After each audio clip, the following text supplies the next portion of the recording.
ପିଲାମାନେ ଦେଖ ଆଜିର ଇମ୍ପୋର୍ଟାଣ୍ଟ କ୍ୱେଶ୍ଚିନ୍ ହେଉଛି ଲୋକଗୀତରେ ରସର ପ୍ରଭାବ ଗୁଡ଼ିକ ଆଲୋଚନା କର ହେଲା।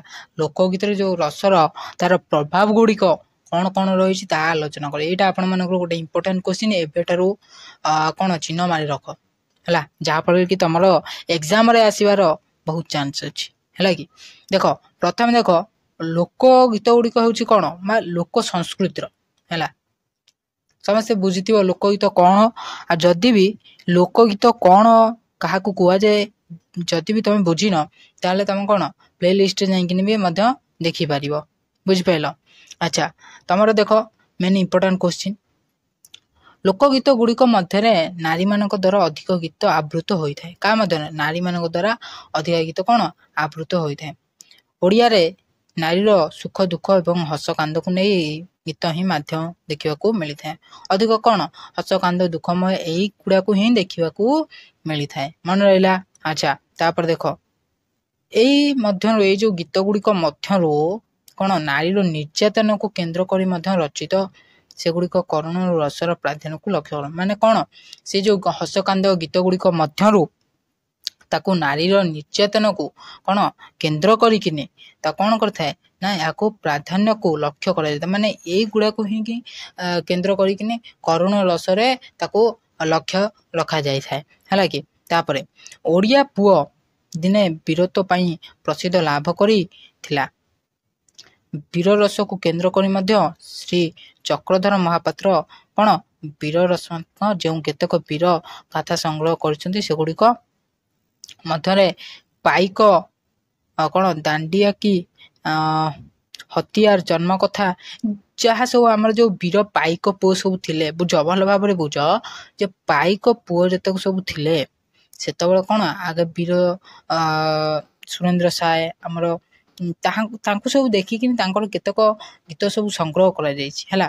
ତାହେଲେ କ'ଣ ସଂଗ୍ରହ କରିଛନ୍ତି ସେଗୁଡ଼ିକ କ'ଣ କ'ଣ ଦାଣ୍ଡିଆକି ଆଉ କ'ଣ ଦାଣ୍ଡିଆଳି ହେଲା, ହତିଆର ଜନ୍ମ କଥା, ଖଣ୍ଡାର ରହସ୍ୟ, ଏଇସବୁ ମାନେ କ'ଣ ଲକ୍ଷ୍ୟ କରି ସବୁ ଲେଖା। ଦୋଳ ପୂର୍ଣ୍ଣିମା ଉପଲକ୍ଷେ ଗୋପାଳ ମାନେ ବାଡ଼ି ଖେଳ ଯେଉଁ ଖେଳିଥାନ୍ତି, ଦୋଳ ପୂର୍ଣ୍ଣିମା ଆମର ଗଲା, ଆପଣ ବାଡ଼ି ଖେଳ ଦେଖିଥିବେ, ଯାହା ଯେଉଁ ଗାଁରେ ସବୁ ଥିବ ସେମାନେ ସବୁ ଏକଥା ଜାଣିଥିବେ, ବୁଝି ହେଉଛି କି।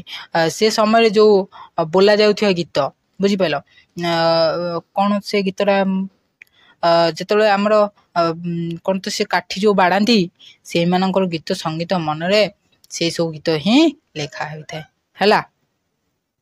ଲୋକଗୀତ ଗୁଡ଼ିକ ମଧ୍ୟରେ କେତେକ ଗୀତ ରହିଛି ଯେଉଁଗୁଡ଼ିକ କ'ଣ ବାତ୍ସଲ୍ୟ ରସର ଶକ୍ତି, ଜନନୀର କୃତ୍ରିମ ସନ୍ତାନ, ବାତ୍ସଲ୍ୟ ଏଇ ଗୀତ ଗୁଡ଼ିକ ଦେଖାଯାଇଥାଏ ହେଲା। କ'ଣ ତାପରେ ଲୋକଗୀତରେ ହାସ୍ୟରସର ଉପାଦାନ ଗୁଡ଼ିକ ମଧ୍ୟ କମ୍ ନାହିଁ। ବି ନାରୀ ମୁଖରୁ ଶୋଭା ପାଇଥାଏ ସେଥିରୁ କ'ଣ ହାସ୍ୟରସ ସୃଷ୍ଟି ହୋଇଥାଏ। ଉଦାହରଣ ସ୍ୱରୂପ ଲେଖା ହେଇଛି କ'ଣ, ଆସିଲେ ହେ ବନ୍ଧୁ କ'ଣ ଭଲ କଲ ବସିବାକୁ ନାହିଁ ଠା, ଯେଉଁ ବାଟେ ବାଟେ ଆସିଛୁ ବନ୍ଧୁ ସେଇ ବାଟେ ବାଟେ ଯା। ତ ଏଇସବୁ ଗୀତ ଯେଉଁ ଆମର ଲୋକଗୀତରେ ରହିଛି, ଯାହା ସଂସ୍କୃତିରେ ରହିଛି, ଏହା ହିଁ ବିଶିଷ୍ଟ ଉପାଦାନ ହେଲା। ଏଇସବୁଥିରୁ ହିଁ ଲୋକଗୀତର ପରିଚିତ ହୋଇଛି ହେଲା। ତାପରେ ଦେଖ ଏହି କ'ଣ ଜଗତ ଢମାଳିରେ ମଧ୍ୟ ଶୃଙ୍ଗାର ରସ ଦେଖିବାକୁ ମିଳିଥାଏ। ଶାନ୍ତିର ରସ ପରିବେଶ ମଧ୍ୟ କିଛି କମ୍ ନାହିଁ।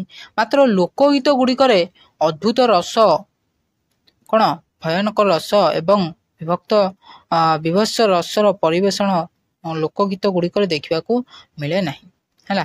ଏଇସବୁ ଗୀତ ଯେଉଁ ଅଦ୍ଭୁତ ରସ ଭୟାନକ ରସ ପରିବେଷଣ ଲୋକଗୀତ ଗୁଡ଼ିକରେ ଏସବୁ ଦେଖିବାକୁ ମିଳିନଥାଏ ହେଲା। ବୁଝିପାରିଲ ସମସ୍ତେ। ଯଦି ବି କିଛି ବି ବୁଝିବାର ଡାଉଟ୍ ରହୁଛି ତାକୁ କ'ଣ କରିବ ନା କମେଣ୍ଟରେ ଜଣେଇବ କି ସାର୍ ଏଇଟା ଆମେ ବୁଝିପାରିଲୁନି, ବୁଝିପାରୁଛ ତ କମେଣ୍ଟରେ ଜଣେଇବା ଦ୍ୱାରା ମୁଁ ଜାଣିପାରିବି ଯେ କେଉଁଠି ତୁମର ଡାଉଟ୍ ରହୁଛି, କ'ଣ ରହୁଛି, ଯାହାଫଳରେ ମୁଁ କ'ଣ କରିବି ନା ନେକ୍ସଟ ଭିଡ଼ିଓରେ ତୁମକୁ ଆଉ ଥରେ ବୁଝିବାକୁ ଚେଷ୍ଟା କରିବି ହେଲା। ତ ବୁଝିପାରିଥିବ ଆଜିର ଏଇ ଯେଉଁ ଲୋକଗୀତର ପ୍ରଭାବ ଗୁଡ଼ିକ ଯେଉଁ ଆଲୋଚନା କର ତାହା ଭଲ ଭାବରେ ବୁଝିପାରିଥିବ। तो आज एत वीडियो जदि भिडियोटी भल लगी तो वीडियो को लाइक करेंगे, चैनल को ये आगे वीडियो देखने चैनल को सब्सक्राइब करेंगे। जय हिंद, वंदे मातरम।